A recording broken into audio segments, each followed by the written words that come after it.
इस समय देश में पत्रकार टीवी पे कॉमेडी कर रहे हैं तो कॉमेडियन को आके यहाँ पे उनका काम करना पड़ रहा है। नरेंद्र बनकर इस दुनिया में आए हैं तो आप दाभोलकर बने,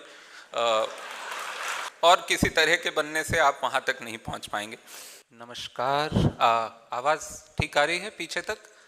क्योंकि यहाँ पे बहुत वो फीडबैक से नहीं पता चल रहा है। नमस्कार नमस्कार, धन्यवाद। दो तीन चीज़ों के लिए मैं माफ़ी मांगना चाहूँगा, फिर मैं बात शुरू करूँगा। सबसे पहली ये कि मैं अपना व्याख्यान जो है हिंदी और अंग्रेज़ी में दूंगा, मराठी में नहीं दे पाऊँगा। हिंदी मेरी पहली भाषा है, मातृभाषा तो पंजाबी है। अगर आप चाहें तो मैं पंजाबी में दे सकता हूँ, लेकिन एक तो ये कि हिंदी और अंग्रेज़ी में रहेगा ये व्याख्यान, तो उसके लिए अग्रिम क्षमा। दूसरा ये कि मैं वैसे तो स्टैंड अप कॉमेडियन हूँ और मुझे यहाँ बुला लिया गया है वो काम करने के लिए जिसके लिए या तो कोई एक्टिविस्ट हो या कोई पत्रकार हो। लेकिन अब क्या है कि इस समय देश में पत्रकार टीवी पे कॉमेडी कर रहे हैं तो कॉमेडियन को आके यहाँ पे उनका काम करना पड़ रहा है, तो इसमें मेरा कोई दोष नहीं है।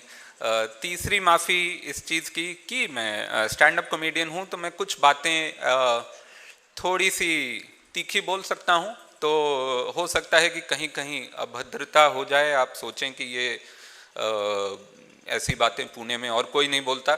तो मैं पहले ही माफ़ी चाहूँगा कि किसी का हो सकता है ऐसा लगे कि अपमान हो रहा है। मैं किसी का अपमान नहीं करना चाहता हूँ, न आपका, न आपकी आस्था का, न इस देश के जो भी हैं, जितने भी महामानव हैं इस समय हमारे बीच, उनमें से किसी का। तो वो अगर हो जाए तो उसके लिए मैं पहले ही माफ़ी चाहता हूँ। चौथी बात ये कि हाँ, मैं आस्था, धन्यवाद। तो आस्था को लेकर जहाँ भी मैं बात करूँगा वहाँ मैं बीच बीच में आस्था शब्द बोल दूँगा, लेकिन वो अंधश्रद्धा की बात हो रही है। वो उस तरह की एक जो प्रसुप्त श्रद्धा कह लें, उसको प्रसुप्त आस्था कह लें, जिसमें कि कोई बहुत गहरा विचार नहीं है, जो समाज को तोड़ने के लिए इस्तेमाल होती है या लोगों को बांटने के लिए इस्तेमाल होती है, मैं उसकी बात करूँगा।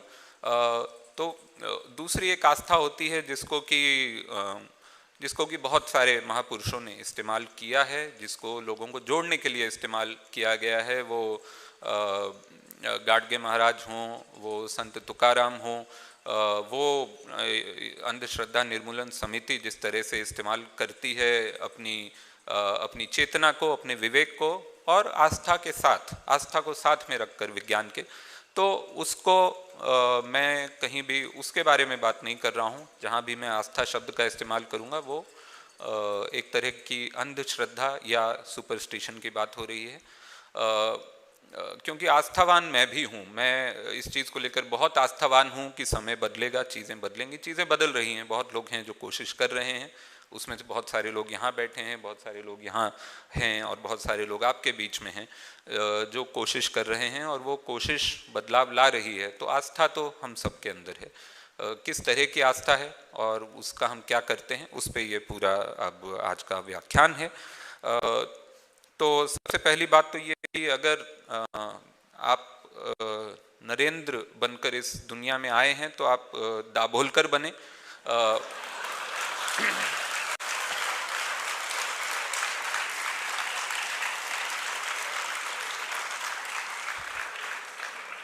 और किसी तरह के बनने से आप वहाँ तक नहीं पहुँच पाएंगे।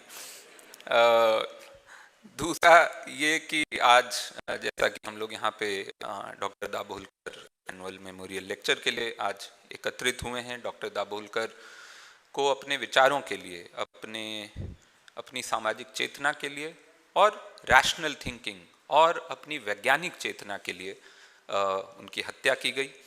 उनकी हत्या करने के लिए जो लोग आए वो बहुत परेशान थे उनसे, वो बहुत व्यथित थे कि कोई इंसान ये कैसे कह सकता है कि विज्ञान अंधश्रद्धा से बड़ा है, जबकि कोई बहुत रैडिकल बात नहीं है किसी भी समाज के लिए। ये कोई बहुत ऐसी भयंकर रेवोल्यूशनरी बात नहीं है ये कहना कि विज्ञान आस्था से या प्रसुप्त आस्था से बड़ा है।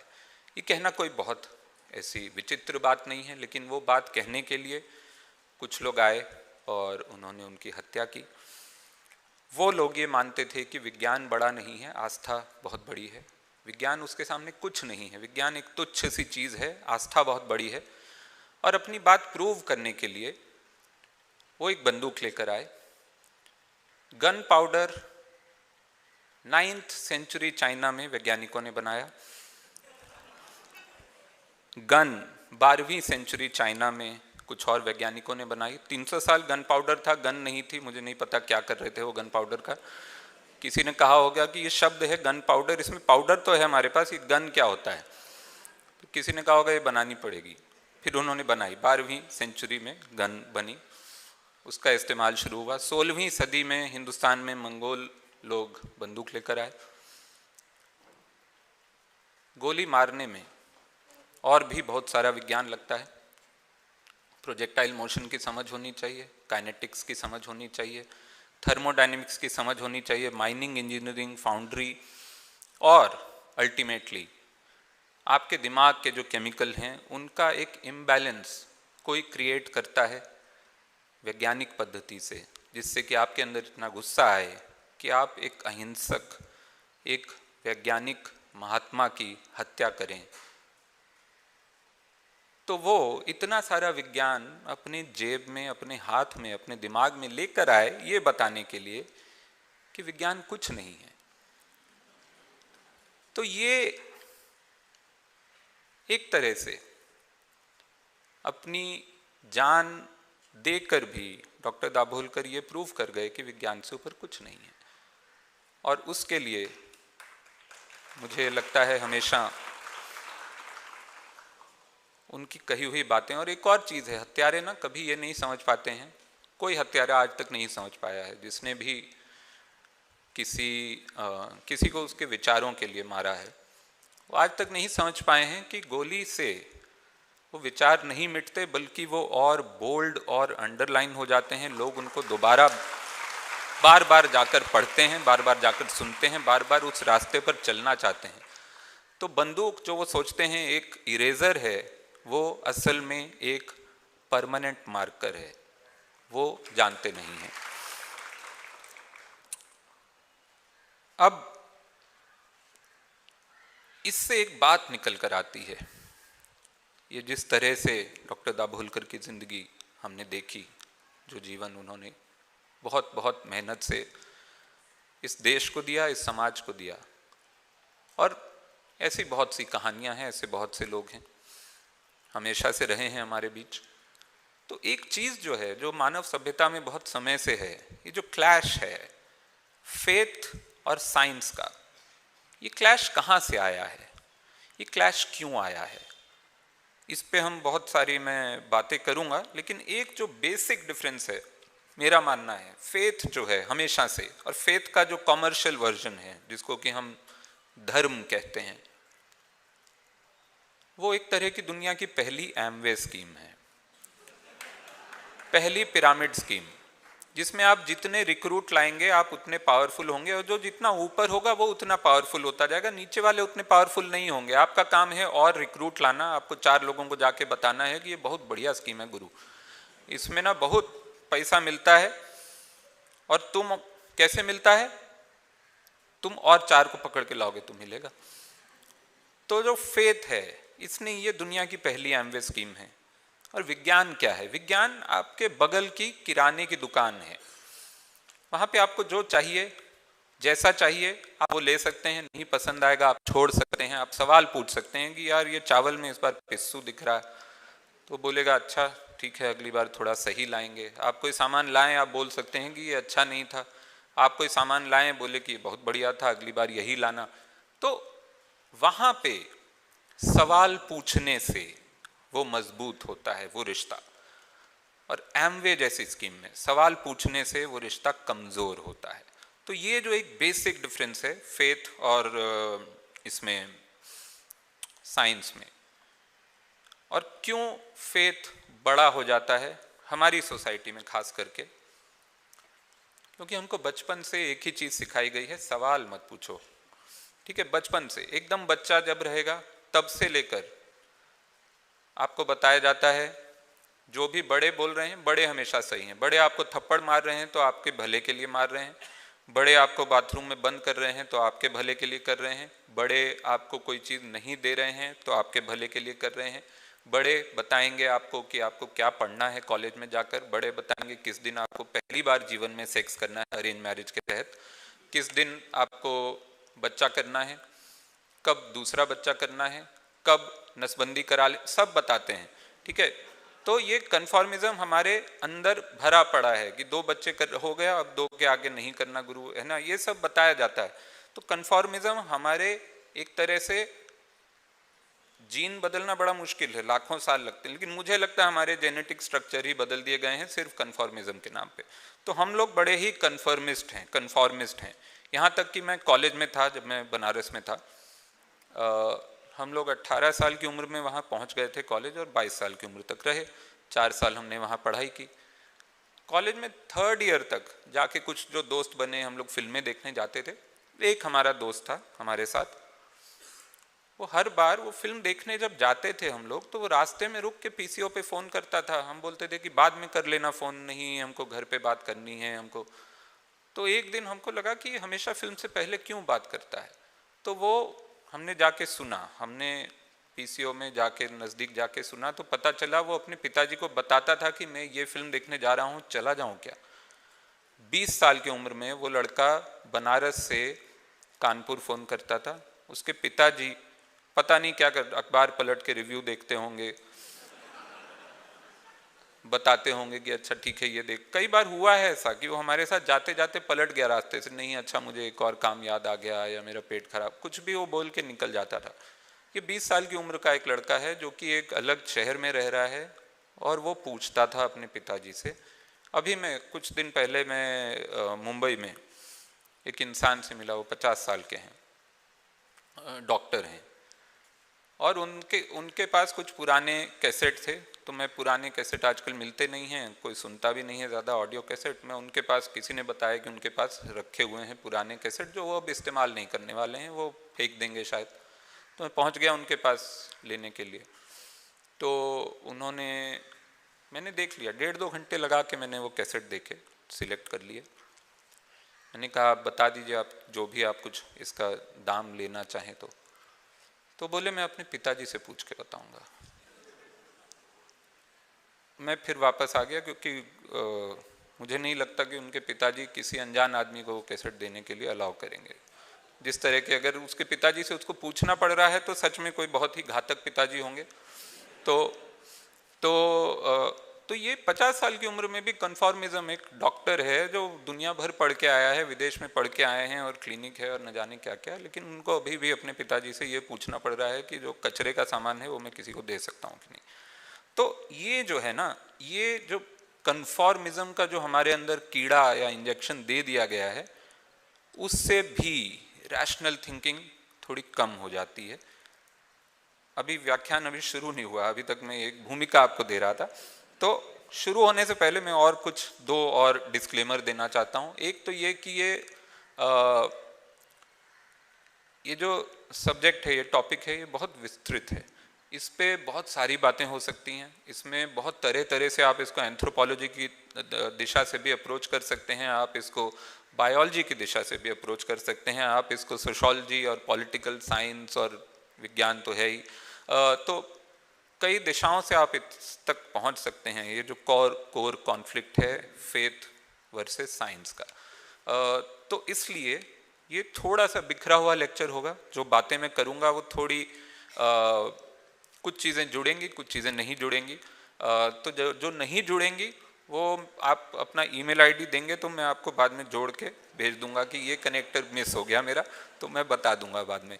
और दूसरा ये कि ये जब मुक्ता जी ने मुझे अप्रोच किया कि ये आप यहाँ बात कीजिए आकर, तो मुझे पता चला कि जावेद अख्तर साहब यहाँ बात कर चुके हैं। तो जावेद अख्तर साहब का मैंने जो लेक्चर यहाँ था वो मैंने देखा वीडियो पे। कितने लोगों ने वो देखा है जावेद साहब का? और आप लोग लाइव देखा था आपने कि वीडियो पे देखा है? लाइव देखा था तब तो वो बहुत पूरा आप भूल गए होंगे, तो मैं उसमें से कुछ कुछ चीज़ें चुरा कर वापस डालने वाला हूँ। मैं बस ये बता रहा था कि उसमें से बहुत सारी बातें हैं जो मुझे इतनी प्रभावित की कि मुझे लगा कि वो चीज़ें मैं कहीं कहीं हो सकता है जाने अनजाने वो आएंगी, एक दो चीज़ें तो जानकर ही आएंगी, एक दो चीज़ें ऐसी होंगी जो कहीं किसी विचार से जुड़ जाएंगी तो मैं बता दूंगा। तो जावेद साहब ने जो बात की थी वो बहुत ही कमाल थी, और उससे पहले तक मैं नहीं समझ पा रहा था कि मुझे यहाँ बुलाया गया है, मैं क्या बोलूँगा। और धन्यवाद मुक्ता जी का भी कि मुझे यहाँ बुलाया, और अंधश्रद्धा निर्मूलन समिति का भी कि मुझे यहाँ बुलाया गया। लेकिन जावेद साहब का जो लेक्चर था वो देखने के बाद मुझे समझ आया कि हाँ, इस पे इस तरह से एक कलाकार भी इस मुद्दे पर बात कर सकता है। तो ये जो अब व्याख्यान है ये 3 हिस्सों में है। पहला हिस्सा है मेरी अपनी जर्नी, मेरा अपना सफ़र बचपन का, कहाँ से ये जो जिज्ञासा में जीवन है, तो जिज्ञासा मेरे जीवन में कहाँ से आई, कहाँ से शुरू होकर मैं यहाँ पहुँचा जहाँ पर मेरे अंदर ये सवाल आए, ये जिज्ञासा आई कि आस्था है क्या और विज्ञान है क्या। तो पहला हिस्सा वो है जहाँ पे मैं अपनी एक पर्सनल जर्नी की बात करूँगा। दूसरा हिस्सा है कि ये जो आस्था और विज्ञान का जो एक क्लैश है, ये क्या सिर्फ क्लैश है कि ऐसा भी है कि ये दोनों एक दूसरे के पूरक हैं कहीं, और किस तरह से पूरक हैं, किस तरह से साथ चल सकते हैं। तीसरा हिस्सा जो है वो जो आखिरी हिस्सा है इस व्याख्यान का, वो ये है कि एक आर्टिस्ट की क्या रिस्पॉन्सिबिलिटी होनी चाहिए समाज में, एक कलाकार किस तरह से इस समाज में रैशनल थिंकिंग का सपोर्ट कर सकता है, उसको बढ़ावा दे सकता है, उसको पहुंचा सकता है लोगों तक अपनी कला के जरिए। तो ये तीसरा हिस्सा होगा। तो पहला हिस्सा जो है बचपन, तो ज़्यादातर भारतीयों की तरह मेरा जन्म भी एक साधारण बिलीवर फैमिली जिसको कह सकते हैं, जिसमें कि भगवान की प्रतिमाएं होती हैं, जब भी कोई बच्चा कुछ गलत करता है तो भगवान की कसम दिलाई जाती है, और भगवान एक बहुत ही प्रकट कॉन्सेप्ट होते हैं हमारे आसपास। आपको लगता है कि भगवान हैं, आप मंदिर में जाते हैं तो आपके अंदर एक भावना आती है जो आपको बचपन से एक तरह से प्रोग्राम की गई है। कुछ चीज़ें हैं जो आपको लगता है कि हाँ, यहाँ पे आकर आपको पवित्र महसूस हो रहा है, या यहाँ आकर आपको शांति महसूस हो रही है। बचपन से जो हर भारतीय घर में ज़्यादातर जगहों पर ये एक तरह का एक माहौल दिया जाता है जहाँ पे आपको आस्था आपके लिए बहुत नेचुरल सी चीज़ होती है। फेथ एक बहुत नेचुरल चीज़ होती है। भगवान की उपस्थिति आपके जीवन में हर तरफ होती है। आप कुछ बुरा काम करते हैं तो आपको डराया जाता है कि भगवान देख रहे हैं, तो आप ऐसा न करें। आप कोई अच्छा काम करते हैं तो भगवान की तरफ से आपको तारीफ आपके माता पिता देते हैं या टीचर देते हैं कि ये भगवान की तरफ से ये शाबाशी है। तो ये हमेशा से हमारे घर में भी रहा। और साथ ही साथ क्योंकि मुझे कहानियों का बड़ा शौक था तो माइथोलॉजी पढ़ना, हमारी जो धार्मिक कथाएं हैं, माइथोलॉजिकल टेल्स हैं, वो पढ़ना, उसमें एक तरह का आनंद आता था। उसमें एक तरह के चित्र बनते थे दिमाग में कि हाँ, इस तरह के भगवान होते हैं। और 6-7 साल तक माइथोलॉजी पढ़ते पढ़ते वो चंदा मामा या इस तरह की जो पत्रिकाएं आती थीं जिनमें चित्र बने होते थे, भगवान का मैंने असली फोटो कभी नहीं देखा था। जो फोटो होते हैं जो मेरे रिश्तेदारों के थे, ऐसे ऐसे रिश्तेदारों के थे जो अब नहीं थे उस दुनिया में, लेकिन उनके फोटो थे। तो मुझे नहीं पता था भगवान दिखते कैसे हैं। और मैं बहुत बच्चा था। एक दिन किसी ने मुझे गांधी जी का चित्र दिखाया और कहा कि ये भगवान है।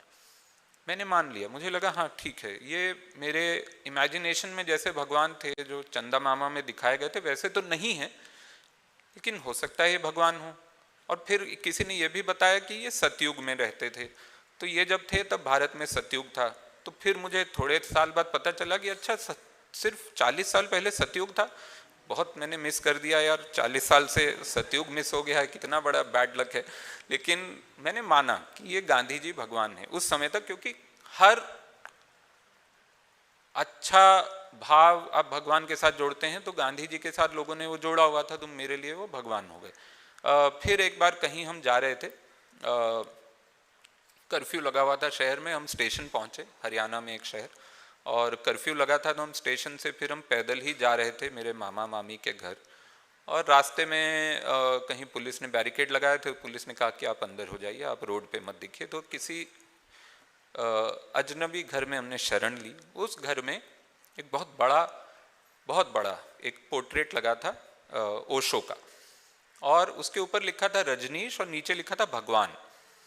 तो मुझे लगा अच्छा ये हैं भगवान, ये तो फोटो है और ये लग भी रहे हैं जैसा मेरा जो इमेजिनेशन था। तो फिर मैंने माना कि अच्छा ये भी एक भगवान है। मैंने दो तो देख लिए, एक गांधी जी और एक ये, दोनों काफ़ी अलग अलग दुनिया के लग रहे हैं लेकिन हैं दोनों भगवान। तो यहाँ तक फेथ था। मैं ये कहना चाह रहा हूँ कि फेथ इतना गहरा था कि जो भगवान नहीं है वो भी भगवान लगने शुरू हो गए थे, क्योंकि दिमाग में एक इमेज थी कि भगवान हैं, और हैं मतलब हमारे बीच में हैं, और हमारे बीच में इतना है कि उनकी तस्वीर होनी चाहिए कहीं ना कहीं। फिर ये टूटा कैसे? धीरे धीरे। सबसे पहले जब किताबें पढ़ने का शौक था तो फिर माइथोलॉजिकल के अलावा और किताबें पढ़नी शुरू हुई। सबसे पहले एक बच्चे का दिमाग जाता है मिस्ट्री में, कॉन्स्पिरेसी थ्योरीज में। तो बर्मुडा ट्रायंगल के बारे में हमने पढ़ा। बर्मुडा ट्रायंगल जब पढ़ा कि उसमें वहाँ प्लेन गायब हो जाते हैं। फिर पढ़ा हमने पिरामिड हैं, एलियन ने बनाए हैं। फिर हमने पढ़ा कि वो मम्मी का रहस्य होता है, जो पिरामिड के अंदर जो मम्मी है वो किसी को वो शापित कर देती है, या इस तरह की चीज़ें थी। ये बड़ी मिस्टीरियस थी। तो वहाँ से समझ आया कि एक और दुनिया है जो भगवान के बाहर की है। हाँ, उस दुनिया में एलियन है लेकिन वो भगवान नहीं है, वो एलियन है, वो हमारे जैसे हैं, दूसरे प्लैनेट के मध्यवर्गीय एलियन होंगे। तो वो अपने अलग तरह से वो भी दुनिया को प्रभावित कर रहे हैं। तो एक और जीव है जो इंसान नहीं है और भगवान भी नहीं है, एक और जीव है दुनिया में। तो वहाँ से एलियन के बारे में पता चला। फिर और करते करते पढ़ना शुरू किया तो पता चला कि दुनिया में बहुत सारी मिस्ट्रीज हैं जो विज्ञान ने सॉल्व की हैं। धीरे धीरे पता चला कि अच्छा पिरामिड भी उतनी बड़ी मिस्ट्री नहीं है जितनी हमको बताई गई थी। उसके लिए तरीके लोगों ने थ्योरीज तो बनाई हैं कम से कम कि कैसे वो बने। कहाँ वो नदी के बहाव के साथ वो बड़े बड़े पत्थर लाते थे और फिर उन पत्थरों को वहाँ तराशते थे, फिर उनको चढ़ाते थे एक रैंप बनाकर। ये सब थ्योरीज आने लगी। तो समझ आया कि अच्छा मिस्ट्री भी है, कहानी भी है, लेकिन इस मिस्ट्री में अपने जो हमारी जो माइथोलॉजिकल कहानियाँ थी उनमें भी बड़ी मिस्ट्री थी, लेकिन उनको सॉल्व कर लिया गया था। ये मिस्ट्रीज थी जो हमारे बीच में घटित हो रही थी। ये वो मिस्ट्रीज थी जिसमें हम हिस्सा ले सकते थे। ये वो रहस्य थे जिसमें हमको भागीदार बनाया गया था, हमको वो रहस्य खुद सॉल्व करने थे। तो वहाँ से एक दिमाग चलना शुरू हुआ कि ये बड़ी मज़ेदार चीज़ है। फिर 21 सितंबर 1995 को एक घटना हुई हिंदुस्तान में। पूरे देश में खबर फैली कि गणेश जी की जो प्रतिमा है वो दूध पी रही है। तो चमत्कार, भगवान ने अपने आप को प्रकट किया है, भगवान बता रहे हैं कि हम हैं और पूरा देश मान रहा है। तो मैं चला गया। मैं उस समय 15 साल का था और मेरे साथ एक दोस्त गया। हम दोनों बड़े बहुत बहुत भीड़ थी, हर मंदिर में भीड़ थी। बड़ा धक्का मुक्की करके एक मंदिर में हम आगे पहुँचे और मैंने दूध पिलाने की कोशिश की और नहीं पिया भगवान ने। तो मेरे दोस्त ने कहा कि तेरा मन साफ नहीं है। तो मैंने कहा कि तू पिला के देख। उसने पिलाया, उसका भी नहीं पिया। मैंने कहा तेरा भी मन साफ नहीं? उसने कहा नहीं नहीं, मेरे दूध में यूरिया है। तो मैंने कहा कि भाई देखो ऐसा है, तुमको अगर ये पता है कि दूध में यूरिया हो सकता है तो तुमको ये भी पता होना चाहिए कि कैपिलरी एक्शन नाम की एक चीज़ होती है। आधा विज्ञान पता है, वो वाला विज्ञान पता है जिससे कि तुम्हारी आस्था स्ट्रांग होती है, वो वाला विज्ञान तुम नहीं मान रहे हो जिससे कि सच उजागर होता है। और जैसा कि होना था शाम को, उस समय का टीवी दूरदर्शन इतना कम से कम लिबरल था, इतना आज़ाद था कि रात को दूरदर्शन पे 4 वैज्ञानिक बैठे हुए थे रात की 9 बजे के समाचार में, और वो बता रहे थे कि कैपिलरी एक्शन और सरफेस टेंशन और किस किस तरह का विज्ञान इसके पीछे है, जिसमें कि ये चमत्कार जैसा जो लगता है वो चमत्कार नहीं है, वो सीधा साधा बड़ा ही 10वीं कक्षा का विज्ञान है असल में। तो उस समय दूरदर्शन ये करता था। आज अगर ये हो जाए तो आप सोचिए आज के चैनल कुछ 6 दिन तक यही कर चैनल आप, मैं इमेजिन कर सकता हूँ उनकी ग्रीन स्क्रीन दूध से उबल रही होगी। कोई एंकर होगा जो उसमें गोते लगाते हुए अपना माइक पकड़ के बता रहा होगा कि देखिए कितना बड़ा चमत्कार हुआ है, अब हम कह रहे थे अमृतकाल आ गया, देखिए आ गया, है ना। तो आज वो हो रहा है, तो उससे हमको एक और सवाल हमारे दिमाग में आता है कि हम आगे जा रहे हैं कि पीछे जा रहे हैं, हम और पीछे जा रहे हैं तो कितना पीछे जा रहे हैं। लेकिन यहाँ से मेरे अंदर एक सवाल आया कि विज्ञान जो है वो बहुत सारी गुत्थियां सुलझा सकता है, और विज्ञान में एक चमत्कार भी है, लेकिन साथ ही साथ उस चमत्कार के पीछे बहुत ही सुलझा हुआ एक रैशनल थिंकिंग है। सवाल बहुत दूर तक ले जाते हैं। एक साधारण सा सवाल अगर बच्चा आपसे पूछ ले कि सर्दियों में धूप अच्छी क्यों लगती है, बहुत साधारण सा सवाल है। वही धूप गर्मियों में अच्छी नहीं लगती, सर्दियों में क्यों अच्छी लगती है? क्योंकि पृथ्वी जो है वो घूम रही है सूरज के आसपास। पृथ्वी क्यों घूम रही है? क्योंकि दो तरह के फोर्सेस हैं, एक सेंट्रीफ्यूगल फोर्स है, एक ग्रेविटेशनल फोर्स है। एक नज़दीक ला रहा है, एक दूर फेंक रहा है, इन दोनों का बैलेंस बन रहा है, जिसके हिसाब से पृथ्वी का एक पाथ बन रहा है सूर्य के अराउंड। ग्रेविटेशनल फोर्स क्या होता है? किन्हीं भी दो मासेस के बीच में ग्रेविटेशनल फोर्स होता है। मास क्या होता है? मास वो होता है जो कि एक समय पर जब बिग बैंग हुआ, बिग बैंग भी अब थोड़ी पुरानी थ्योरी होगी, उसके बाद थोड़ी सी इवॉल्व थ्योरी आ गई है। बिग बैंग हमको स्कूल में पढ़ाई गई थी, लेकिन उससे एक और इवॉल्व, मतलब बिग बैंग में सिर्फ एक प्लेस होल्डर की तरह बोल रहा हूँ, लेकिन एक धमाका हुआ जिससे कि सारी की सारी एनर्जी मोमेंटम में बदल गई, और मोमेंटम मास होता है। ये पूरा का एक सिंपल सा सवाल कि सर्दियों में धूप अच्छी क्यों लगती है, इससे आप इस यूनिवर्स के ओरिजिन तक जा सकते हैं सिर्फ 4 स्टेप्स में। तो ये विज्ञान मुझे बहुत पसंद आने लगा। फिर धीरे धीरे मैं उस तरफ बढ़ा।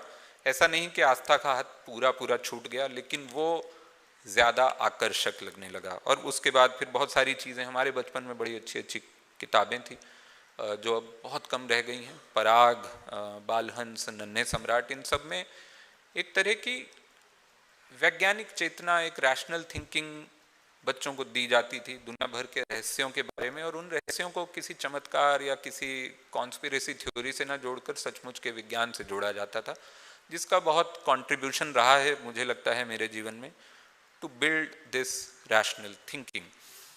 अब आगे बढ़ें, दूसरा हिस्सा, फेथ वर्सेस साइंस। कहाँ से शुरू होती है ये कहानी? ये फेथ वर्सेस साइंस है कि फेथ विद साइंस है? ये कहानी शुरू कहाँ से होती है? शुरू होती है, यहाँ पे मैं जावेद साहब का एक हिस्सा जो है वो मैं उधार ले रहा हूँ।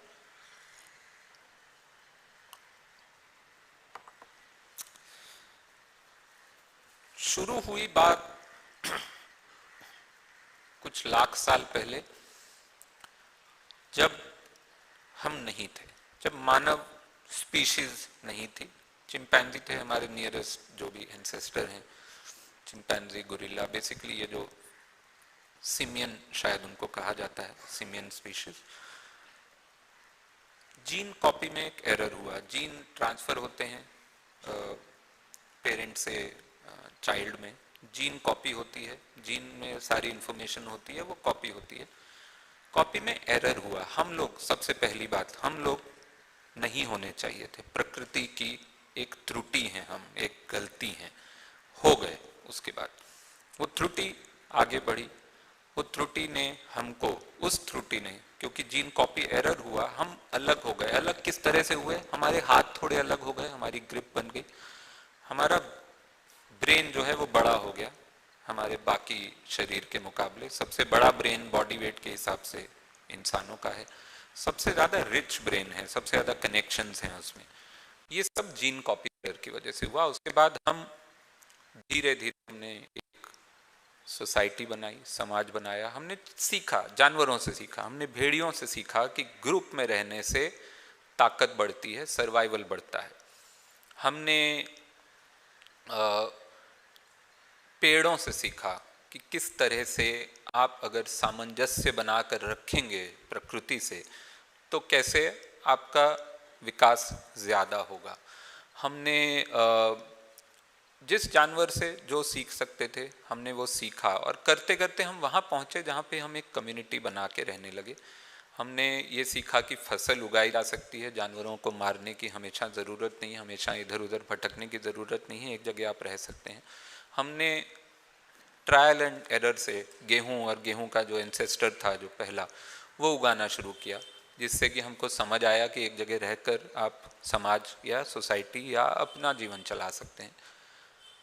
उसके बाद हमने नेचर को ऑब्जर्व करना शुरू किया, जो सब जानवर करते थे, लेकिन किसी जानवर के अंदर वो सवाल नहीं आता था कि ये बिजली क्यों चमक रही है, किसी के अंदर ये सवाल नहीं आता था कि हम मरते क्यों हैं, मरने का दुख आता था, शोक, क्षोभ, गुस्सा बहुत सारे जानवरों को आता है। बहुत सारे जानवर हैं जिनमें डेथ रिचुअल हैं, कौओं तक में है, कौओं में है और सिमियन पूरी रेस में है, बहुत सारे जानवरों में है जिनको दुख होता है जब उनका कोई साथी मर जाता है, लेकिन उनके अंदर सवाल आता है क्या कि जीवन क्या है और मृत्यु क्या है और ये कहाँ से आती है। ये सवाल हमारे अंदर आए क्योंकि हमारा ब्रेन बड़ा हो चुका था, हमारे ब्रेन के अंदर कनेक्शंस थे जो चीज़ों को बहुत जल्दी सीख लेते थे, पास डाउन कर देते थे इन्फॉर्मेशन। हमारी इन्फॉर्मेशन जो बाकी जानवरों की जो इन्फॉर्मेशन होती है वो सिर्फ एक जनरेशन ट्रांसफर होती है, कई जनरेशन होती है, लेकिन वो बहुत ही बेसिक ट्रेंड्स होते हैं जो पिछली जनरेशन में सीखा है वो हम आगे पास करने लगे। उसमें बहुत सारे कॉन्शियस सवाल थे, वो सवाल हमको परेशान करने लगे। उन सवालों से हमने सबसे पहली आस्था जोड़ी। हमारे पास सवाल बहुत थे, जवाब नहीं थे। जवाब जब नहीं थे तो दो तरह के लोग आए, एक वो जो उन सवालों का जवाब ढूंढने लगे, एक वो जो उन सवालों का जवाब ढूंढने का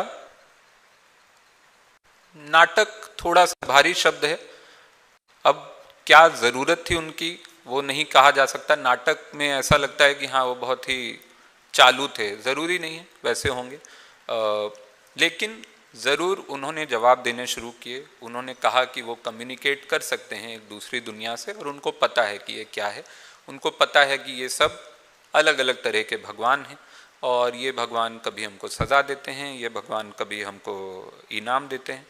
तो आस्था ने समाज को जोड़ा, क्योंकि समाज को उस समय जब आपके पास बहुत सारे सवाल हों तो आपको कोई भी जवाब अच्छा लगता है, कम से कम वो डेफिनेटिव जवाब हो, कोई हो जो आपको बता दे कि ये सही है और ये गलत है। आपको उसके आगे नहीं सोचना है, आपके पास और बहुत सारी चीज़ें हैं सोचने के लिए। आपको गेहूं उगानी है, आपको शेर से बचना है, आपको देखना है कि आपका जो बच्चा है जो कुपोषण से कहीं उसको कुछ हो ना जाए। तो इस तरह के बहुत सारे सवाल थे उन सब के बीच में। इसलिए हमेशा से, बहुत सालों से, जब से भी ये हम पुरानी सिविलाइजेशन जितनी भी हम जानते हैं, आज से 5000 साल पहले की भी, उनमें भी शामन या प्रीस्ट या पुजारी का दर्जा बहुत ऊपर है। आप इजिप्ट में जाकर देखें तो सबसे ऊंचा दर्जा राजा के बाद उन्हीं का होता था, क्योंकि वो कम्युनिकेट करते थे या वो कहते थे कि वो कम्युनिकेट करते हैं। उन्होंने जवाब देने शुरू किए।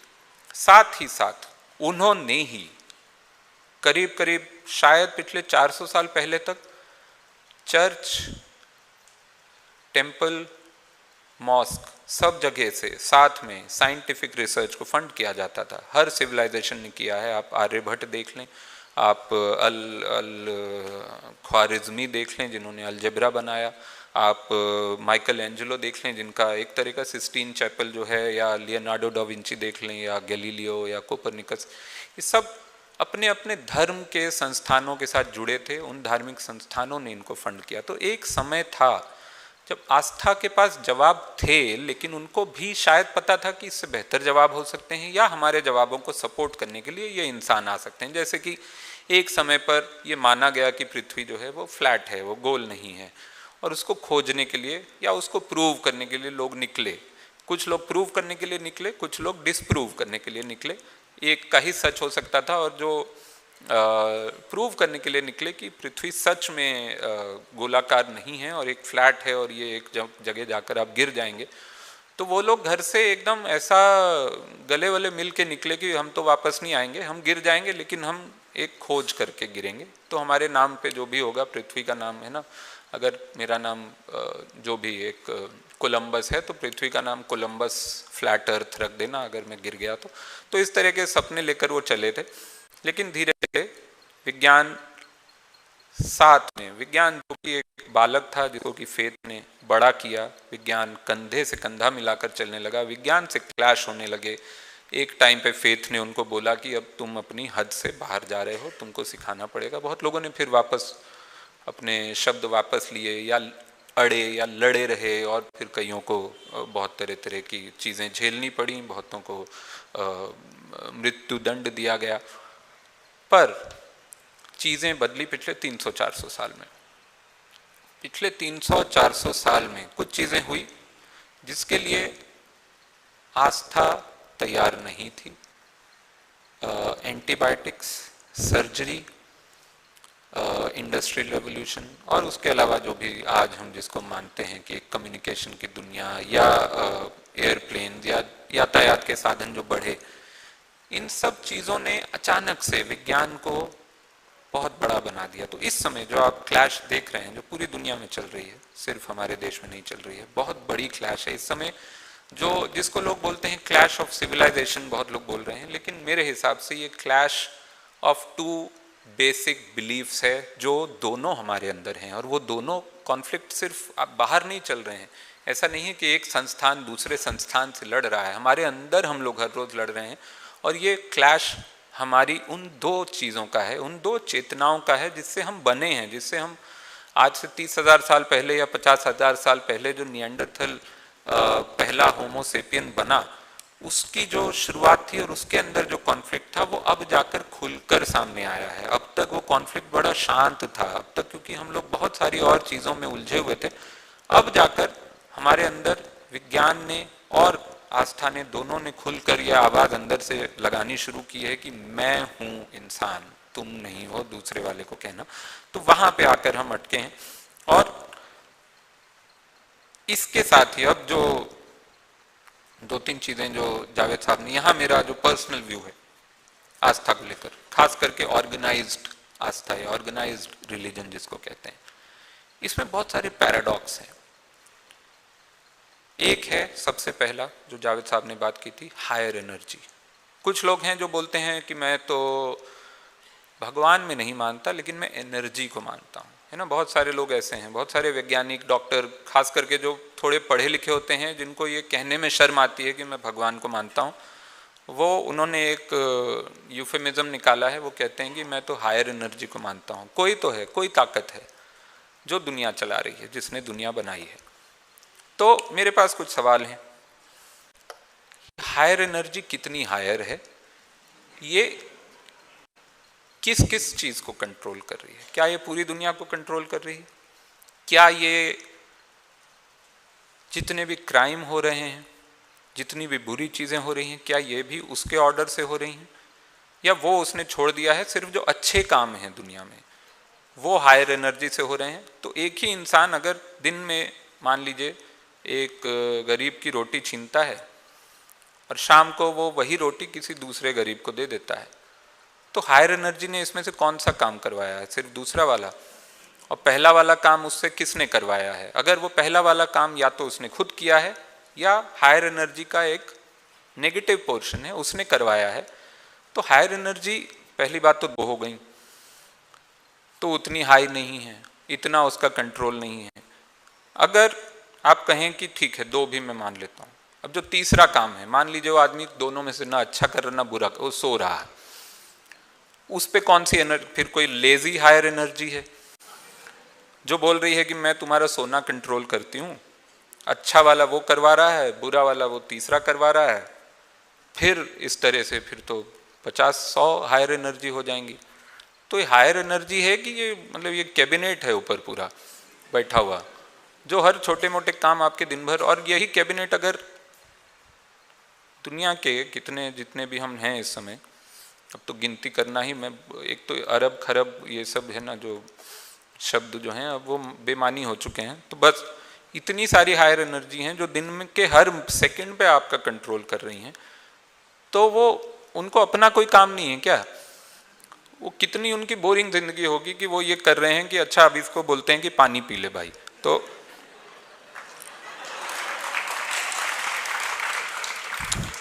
तेरा गला सूख रहा, पानी पी। तो ये किस तरह की हायर एनर्जी? पहली बात तो ये है। दूसरा जो सेंट्रल पैराडॉक्स है किसी भी धर्म का, ऑर्गेनाइज रिलीजन का एक सेंट्रल पैराडॉक्स है जिसका जवाब आज तक कोई नहीं दे पाए। मैंने बहुतों से पूछा है, उन लोगों से जो हिंसक नहीं है, वरना मैं आपके सामने नहीं खड़ा होता। तो बहुत सोच समझ के पूछता हूँ मैं पहले टेस्ट करता हूँ कि हिंसक तो नहीं है।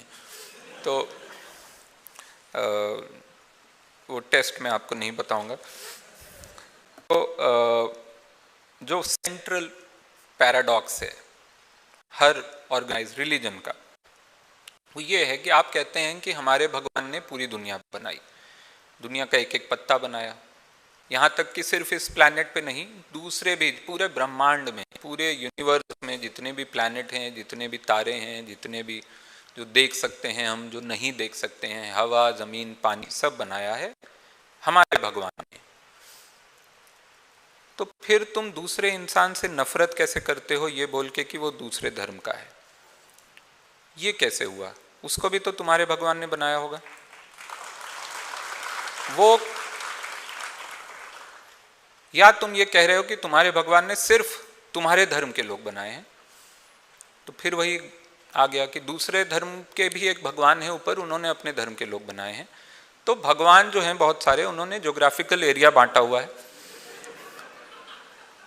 सिर्फ देश के हिसाब से नहीं, शहर के हिसाब से नहीं, मोहल्ले के हिसाब से नहीं, मार्केट के एक ही मॉल में ये 4 दुकानें जो हैं ये एक भगवान ने बनाई हैं, फिर वो 2 उसके ठीक बगल वाली दुकान है वो दूसरे भगवान का कंट्रोल है उस पर, फिर ऊपर एक और दुकान है वो किसी और भगवान का कंट्रोल है। तो ये चल क्या रहा है? अगर आप मानते हैं, और अगर आप, मैं आपकी आस्था की पूरी इज्जत करता हूं, अगर आप ये मानते हैं कि पूरी दुनिया का हर इंसान आपके भगवान ने बनाया है, उसका मतलब है कि वो जो दूसरे धर्म का इंसान है, आप मान लीजिए आपके भगवान ने बनाया, बस वो कोई और रास्ते से वहां तक जा रहा, तो आप उससे नफरत क्यों करते हैं? आप उसको अपने साथ मिलाने की कोशिश, या उसके विरुद्ध किसी भी तरह की खबर आए तो उस पर आप विश्वास कर लें, फेक न्यूज आए उस पर विश्वास कर लें, आप उसको तोड़ना चाहें, आप उसको मारना चाहें, ये कैसे हो रहा है? और ये हर धर्म के साथ हो रहा है। हर धर्म ये कह रहा है कि दूसरा वाला ठीक नहीं, हम ठीक, हम बहुत बढ़िया हैं क्योंकि हमको हमारे भगवान ने बनाया, बनाया उनको भी है लेकिन उतना सही नहीं बनाया है, शायद हम ठीक कर देंगे। तो ये जो पैराडॉक्स है, इससे एक चीज खुल के सामने आती है। लोग कहते हैं कि God has created us in his और हर इमेज, भगवान ने हमको बनाया है अपनी ही छवि में।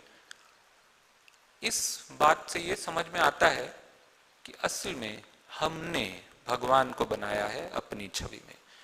We have created God, that's why our gods are sometimes as angry और as generous or as clueless as us sometimes।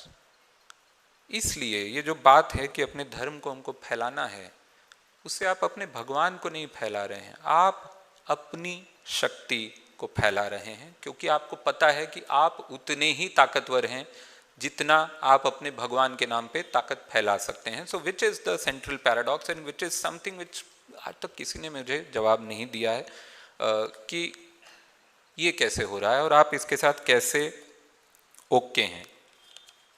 अब जो अगली बात आती है धर्म और विज्ञान की। धर्म ने एक समय पर, जो मैं कह रहा था, काफी समय तक फेथ साथ साथ चला।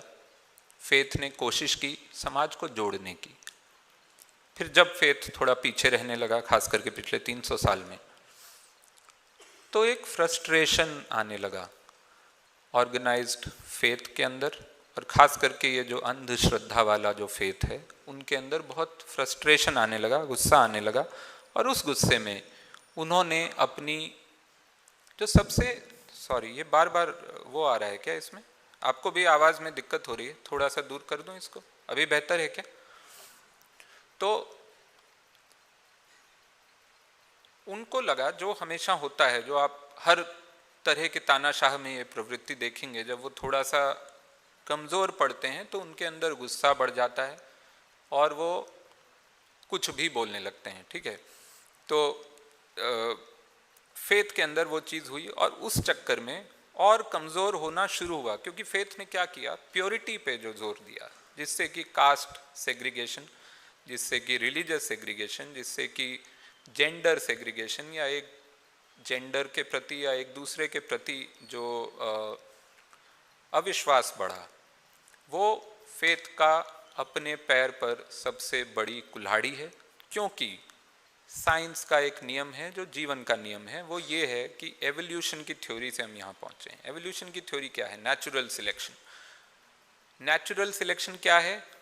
कोई भी जीव उससे दोस्ती करेगा, उससे प्यार करेगा, उससे रिप्रोड्यूस करेगा जो उसके हिसाब से सबसे ज़्यादा ताकतवर है, सबसे ज़्यादा सुंदर है, सबसे ज़्यादा कंपैटिबल है। इसमें से कुछ भी हो सकता है, दुनिया भर का हर जीव यही करता है, यही नेचर का विधान है।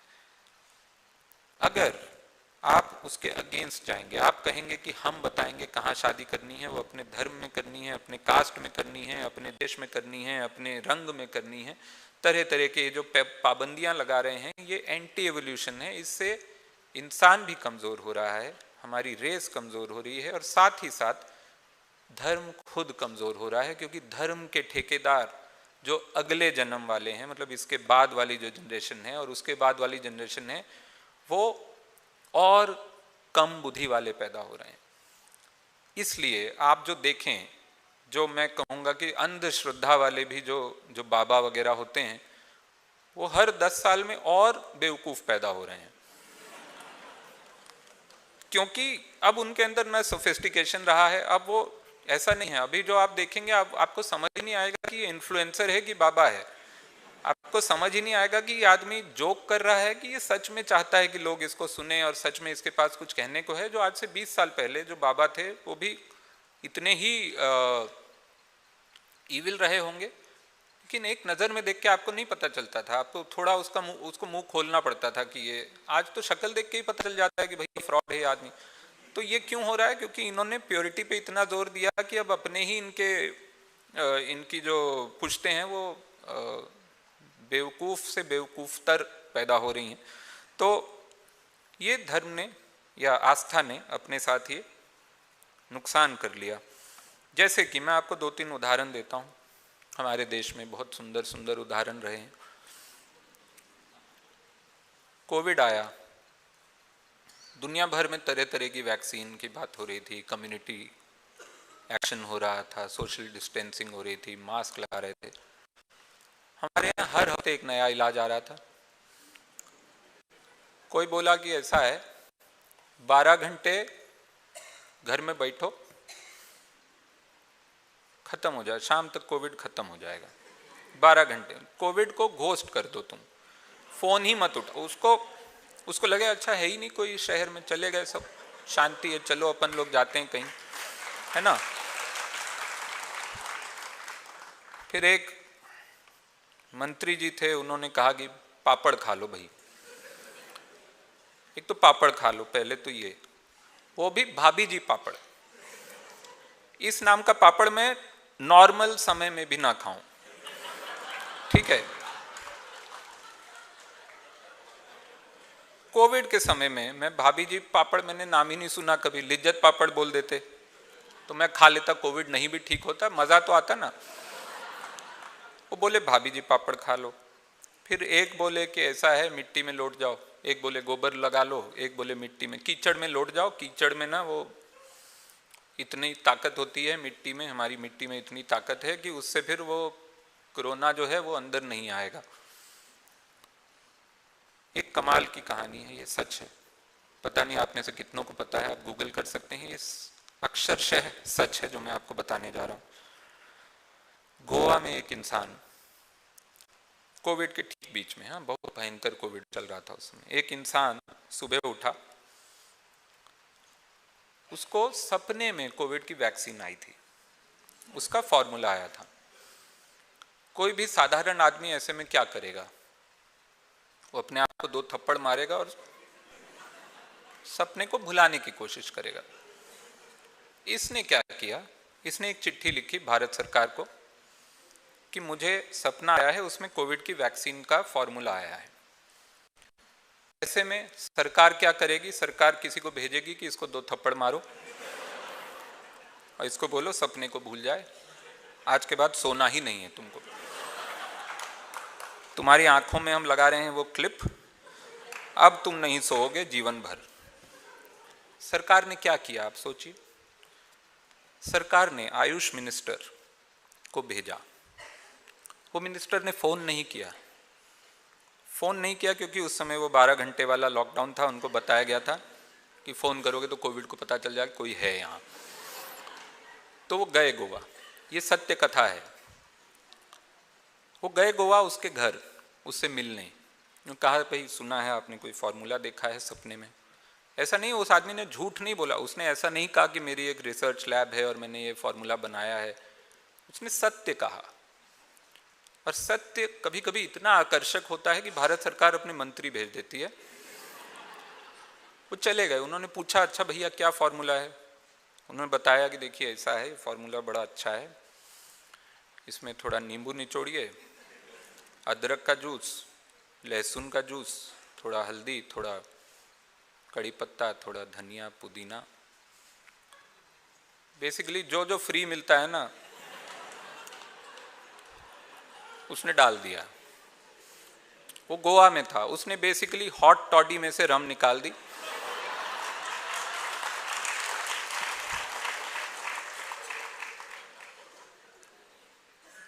मिनिस्टर ने बोला सही है, बढ़िया लग रहा है, तो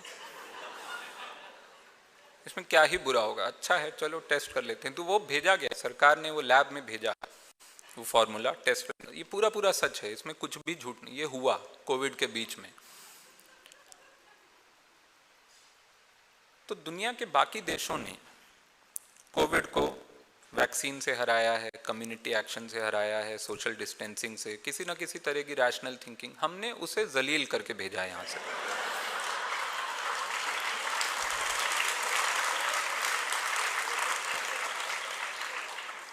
कोविड की जो सुबह जूम कॉल होती होगी वायरस की आपस में, जिसमें उनका जो ग्लोबल हेड है वो बताता होगा देखो ऐसा है, आपने घबराना नहीं है, आज कुछ भी आज हो सकता है ये लोग वैक्सीन बना लें, बड़े दिनों से ट्राई कर रहे हैं, हो सकता है तुम में से 10-12 को वैक्सीन लग जाए, तुम मर जाओ, लेकिन हमको ये दुनिया पे कब्जा करना है, हमको डरना नहीं है, कुछ भी हो जाए हमको डरना नहीं है। Yes boss, yes boss. वो 50 विंडो खुले हुए हैं जूम पे और शाम को वही जूम कॉल हो रही है। उसमें वो 50 के 50 जो हैं वो कीचड़ में लिथड़े हुए बोल रहे हैं बॉस आपने कहा था वैक्सीन। ये आदमी मिट्टी में लौट के पापड़ खा रहा है, कच्चा पापड़ है वो, और इसने मेरे ऊपर अदरक का और लहसुन का जूस निचोड़ दिया है। मैं नहीं रह सकता इस देश में, हमको यहाँ से निकाल लो भैया। हाँ, हम कहीं भी चले, हम वैक्सीन के लिए तैयार हैं। हमको तुम एस्ट्राजेनेका की जो लैब है, उस लैब में जो वैट है जिसके अंदर ये वैक्सीन बन रही, उसमें डाल दो, मैं कीचड़ नहीं सह सकता। तो इस तरह से हमने कोविड को भगाया यहाँ से। अब जो आखिरी हिस्सा है, आर्टिस्ट की क्या जिम्मेदारी है ऐसे समय में। आर्टिस्ट क्या कर सकता है? बहुत सारी चीज़ें कर सकता है। सबसे पहली बात, फिर से मैं ओरिजिन ऑफ ह्यूमैनिटी पे जाता हूँ। एक जीन जो होता है, जीन कॉपी एरर से जो आया है, जीन का काम क्या है, हमारा काम क्या है, हम सब इस दुनिया में क्यों हैं। बहुत सारे हमारे पर्पस हैं, हम लोगों ने ढूंढ लिए हैं। हमारा पर्पस है आर्ट बनाना, हमारा पर्पस है फसल उगाना, हमारा पर्पस है सभ्य समझदार रैशनल लोगों को चुप कराना, हमारा पर्पस है मिनिस्टर को गोवा भेजना किसी के सपने के लिए। एक मार्टिन लूथर किंग थे जूनियर, जिन्होंने कहा था आई हैव अ ड्रीम, और एक ये है गोवा वाला। दो लोग हैं दुनिया में जिनको सपने आए, उसमें से एक के सपने ने दुनिया को बदला और एक के सपने ने मिनिस्ट्री को बदल दिया, बट बहुत बढ़िया। पर जीन का काम क्या है? जीन का काम एक ही है। जीन में हार्ड कोडेड क्या चीज़ है? कोई भी चीज़। जीन में ना विज्ञान हार्ड कोडेड है, ना आस्था हार्ड कोडेड है। जीन में सिर्फ एक चीज़ हार्ड कोडेड है, survival and multiplication. Basically multiplication, survival उसका सेकेंड पार्ट है। मल्टीप्लिकेशन, जीन क्या चाहता है, मैं फैलूं। ये चीज़ क्यों है उसके अंदर, ये अभी भी वैज्ञानिक नहीं बता पाए, लेकिन वो खोज रहे हैं। विज्ञान की सबसे बढ़िया बात क्या है, वो हमेशा खोजता है, हमेशा सवाल पूछता है। विज्ञान जैसे कि faith is a journey from doubt से शुरू होती है, बट जवाब मिलता है। डाउट से क्लैरिटी का सफर है फेथ। विज्ञान क्या है? डाउट से बड़े डाउट का सफर है, बड़े डाउट से और बड़े डाउट का सफर है, इसलिए वो मुश्किल है, इसलिए वो सोचने में लगता है कि इतनी मेहनत कौन करेगा यार, काहे इतना सवाल पूछे। वो बोल रहा है ना कि हो गया, ठीक है, बैठ जाओ घर पे, भगवान ने ही बनाया है, भगवान ने दिया है, भगवान ने ले लिया, बात खत्म हो गई। विज्ञान जो है ये क्या करता है और क्यों करता है? क्योंकि जीन के अंदर ये हार्ड कोडेड है, सर्वाइवल, मल्टीप्लिकेशन। मल्टीप्लिकेशन किन चीज़ों पे निर्भर करता है?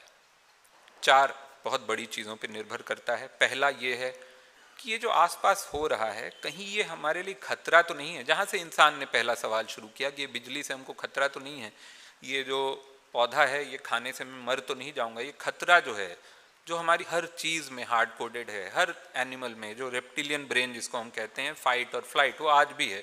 अभी यहाँ पे ज़रा सा मान लीजिए यहाँ पे ये माइक ही गिर जाए या ये टेबल गिर जाए, अचानक से हम में से बहुत लोगों को झटका लगेगा, ठीक है, हम लोग डर जाएंगे, भले ही वो बहुत दूर गिर रहा है, आपके ऊपर नहीं गिर रहा है, आप डरेंगे, क्योंकि हमारे अंदर वो जीन ने कहा है ये खतरा है। कोई भी चीज़ गिर रही है, बहुत नज़दीक नहीं गिर रही है तो भी खतरा है, हमारे अंदर जीन ने वो चीज़ दी है, सर्वाइवल इंस्टिंक्ट, मल्टीप्लिकेशन। तो पहला हमको क्या चाहिए? हमको जवाब चाहिए, we need answers to feel safe on this planet. Second thing we need stories. ये क्यों चाहिए जीन को? क्योंकि स्टोरीज से हमने कम्युनिकेशन करना सीखा। बहुत सारी थ्योरीज हैं जिनमें ये कहा जाता है कि इंसान इंसान बना क्योंकि हम कहानियाँ सुना सकते थे, कहानियों में हमने इंफॉर्मेशन कोड की, जो बहुत सारे धार्मिक ग्रंथों में भी है, जिस तरह की इंफॉर्मेशन उसमें कोड करके वो कई बार वाचन परंपरा से आई है, कई बार लिखित परंपरा से आई है, लेकिन वो इंफॉर्मेशन है अगली जनरेशन के लिए। कहानियाँ बड़ी ज़रूरी हैं सर्वाइवल के लिए, जीन मल्टीप्लिकेशन के लिए। तीसरी चीज़ क्या ज़रूरी है कि कम्युनिटी बिल्डिंग। कम्युनिटी में आप सर्वाइव कर सकते हैं। इंसानों ने देखा कि भेड़िए कैसे सर्वाइव कर रहे हैं, भेड़िए झुंड में रहते हैं, इसलिए वो शेर से भी नहीं घबराते हैं, उनका पूरा झुंड मिलकर, शेर अकेला चलता है, शेर को भगा देते हैं। भेड़ियों से हमने ये सीखा, भेड़ियों से हमने सही चीज़ें भी सीखी और गलत भी सीख ली। ये नहीं समझे हम लोग कि भेड़िए जाके ये नहीं बोलते हैं कि जाके हिरन को कि तुम भी भेड़िया बन जाओ, ये नहीं बोलते हैं। हम लोग बोलने लगे, वो हमारा कम्युनिटी का अपना एक स्टूपिड सेंस है, but community. The third thing, community again part of survival. And the fourth thing, very very strange but true, what we need for survival is a sense of surrender.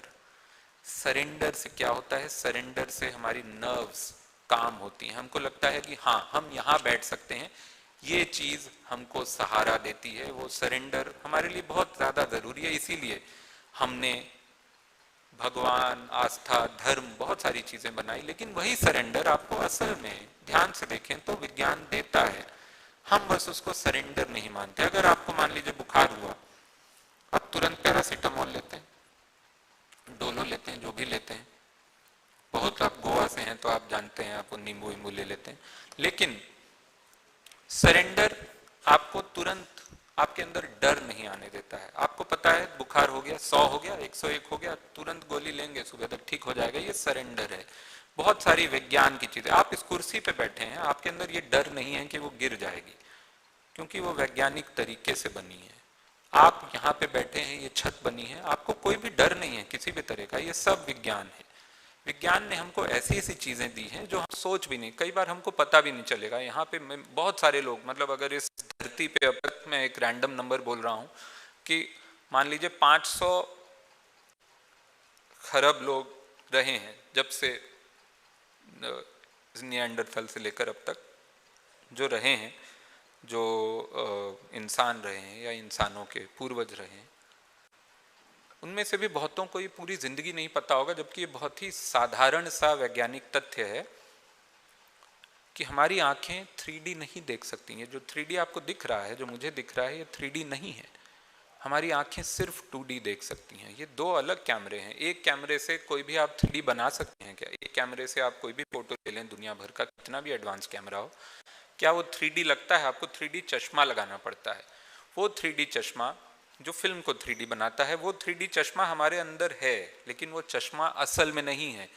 वो चश्मा एक equipment नहीं है, वो चश्मा सिर्फ हमारा ब्रेन है और उसके दो नर्व्स हैं, जो इन दो 2D इमेजेस को, जो दोनों आँखों से दो अलग 2D इमेज बन रहे हैं, उनको वो स्टीरियोस्कोपिक विजन जिसको हम कहते हैं, वो ब्रेन उनको जोड़ के, दो इमेजेस को जोड़ के हमको आभास देता है कि हम 3D इमेज देख रहे हैं।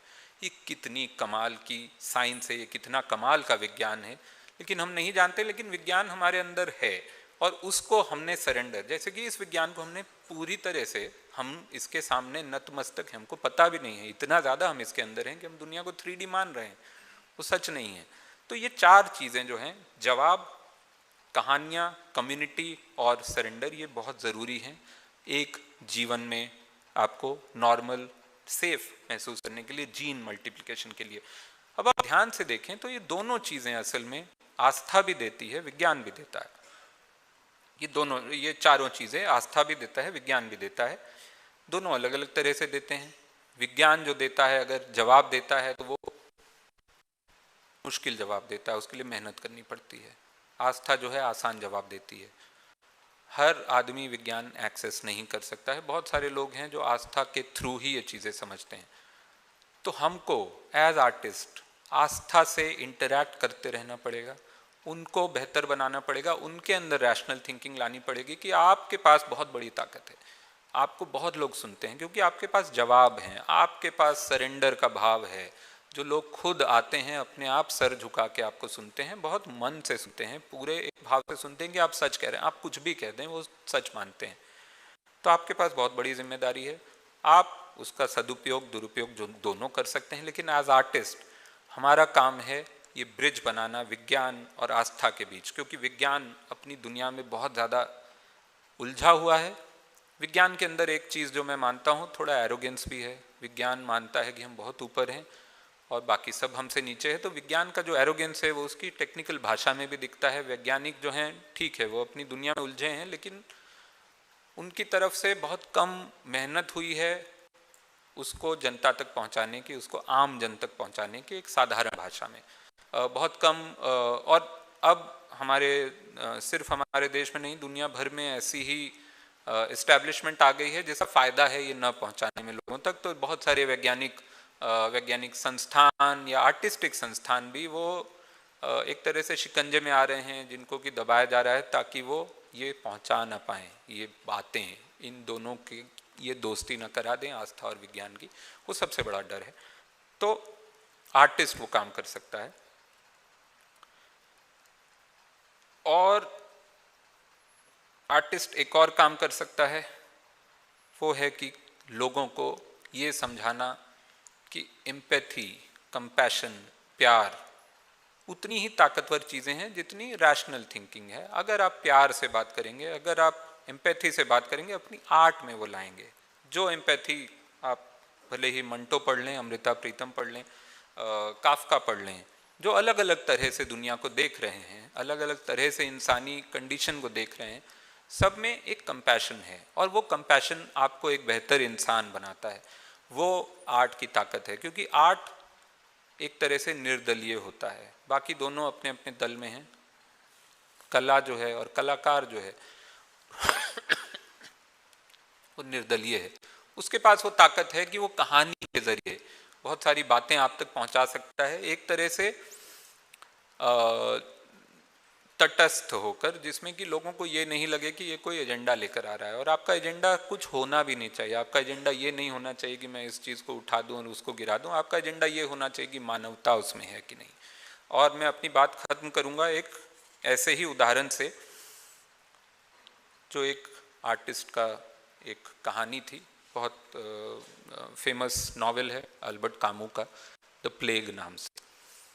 द प्लेग में एक गांव है, एक टापू है, उसमें प्लेग फैल जाता है, बहुत लोग मर रहे हैं। ज़्यादातर लोग जो भाग सकते हैं उस टापू से वो भाग जाते हैं, बचते हैं कुछ लोग।